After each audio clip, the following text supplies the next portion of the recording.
வணக்கம் நண்பர்களே, இது ஓஜி குரல், உண்மையின் குரல். 2026 சட்டமன்ற தேர்தல் வந்து பார்த்தீங்கன்னா, தமிழகத்தில் மிகச்சிறப்பாக நடந்து முடிஞ்சிருக்கு. இப்போ தான் வந்து மிகப்பெரிய ஒரு போதமே கிளம்பியிருக்கு. அதாவது தேர்தலில் வாக்கு சதவீதம் வந்து பார்த்தீங்கன்னா, தாறுமாறாக எகிரி இருக்கு. அதுக்கு காரணம் வந்து விஜயா இல்லை எஸ்ஐஆரா அப்படின்ற வாக்குவாதம் தான் இப்போதைக்கு அரசியல் களத்தில் வந்து சூடு பிடிச்சிருக்குதுன்னே சொல்லலாம். இந்த வாக்கு சதவீதம் உயர்வுக்கு பின்னாடி யார் இருக்காங்க அப்படின்றத பற்றி தான் நாம இப்போ அலச போகிறோம். வாங்க வீடியோக்குள்ளே போகலாம். முதல்ல வந்து பார்த்தீங்கன்னா விஜய் ஃபேக்டர். இந்த தேர்தலில் மிக முக்கியமாக நம்ம கவனிக்க வேண்டிய விஷயம் என்னன்னு பார்த்தீங்கன்னா, இது வரைக்கும் தேர்தலில் ஆர்வமே காட்டாத இளைஞர்களும், நியூட்ரல் ஓட்டர்ஸும், அப்புறம் முதல்முறை வாக்காளர்கள் இவங்கலாம் வந்து அதிக அளவில் வந்து வாக்கு செலுத்த வந்திருந்தாங்க. அதை வந்து நம்ம கவனிக்க வேண்டிய விஷயமா நம்ம பார்க்கணும்.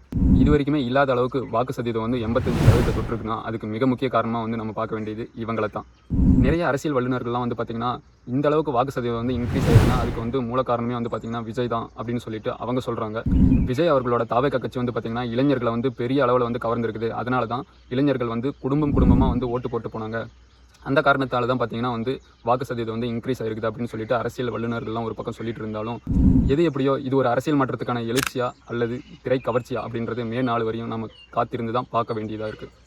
இப்போ ரெண்டாவது பாயிண்ட்டுக்கு வருவோம். ஆளுங்கட்சியும் சில அதிகாரிகளும் வந்து பார்த்தீங்கன்னா, இது எஸ்ஐஆரால் தான் வந்து இது சாத்தியமாச்சு, இல்லைனா வந்து இதுவும் சாதாரண ஏற்கனவே நடந்த ஒரு தேர்தல் மாதிரி தான் இருந்திருக்கும் அப்படின்னு சொல்லிட்டு அவங்களோட வாதத்தை வந்து முன்வைக்கிறாங்க.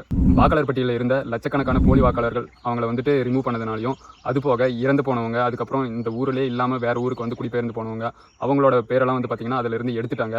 அதனால தான் வந்து அந்த மாதிரி உங்களுக்கு வந்து அதிகமாக காட்டுது அப்படின்னு சொல்லிட்டு அவங்க சொல்கிறாங்க. அதுபோக இப்போது ஒரு ஊரில் வந்து 1000 பேர் இருக்காங்க அப்படின்னா, இறந்து போனவங்க, அவங்க வெளியூர் போனவங்க, அவங்க பேர்களோட சேர்த்து ஒரு 1200 அப்படின்னு சொல்லிட்டு காட்டும்.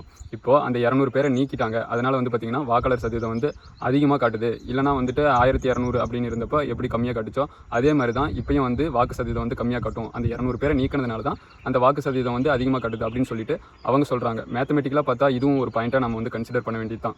சரி, இதனால் யாருக்கு லாபம் அப்படின்னு சொல்லிட்டு பார்த்திங்கன்னா, இப்போ வழக்கமாக வந்து பார்த்திங்கன்னா ஓட்டு சதவீதம் இன்க்ரீஸ் ஆச்சுன்னா அது ஆளுங்கட்சிக்கு வந்து பெரிய பாதகமாக தான் போய் முடியும். விஜயால் தான் இந்த வாக்கு சதவீதம் வந்து அதிகரிச்சிச்சு அப்படின்னு எடுத்துக்கிட்டிங்கன்னா, அது திமுக மற்றும் அதிமுக 2 பெருங்கட்சிகளுக்குமே வந்து ஆபத்தில் தான் போய் முடியும்.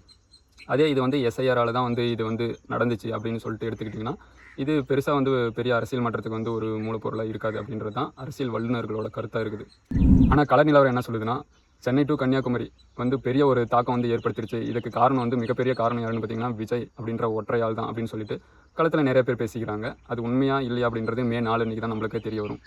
இப்போ நான் உங்ககிட்ட கேட்குறேன், நீங்கள் ஓட்டு போடும்போது உங்களுக்கு பின்னாடி இருந்த கூட்டம் விஜயால் வந்ததா, அல்லது இல்லைங்க இதெல்லாம் சாதாரண கூட்டம் தான், எப்பயுமே வழக்கமாக வர்றது தான் அப்படின்னு நீங்கள் நினைக்கிறீங்களா? நீங்கள் என்ன நினைக்கிறீங்க அப்படின்றத மறக்காமல் கமெண்ட் பாக்ஸில் சொல்லுங்கள். அப்படியே நம்ம சேனலை வந்து சப்ஸ்கிரைப் பண்ணிக்கோங்க. தேங்க்யூ.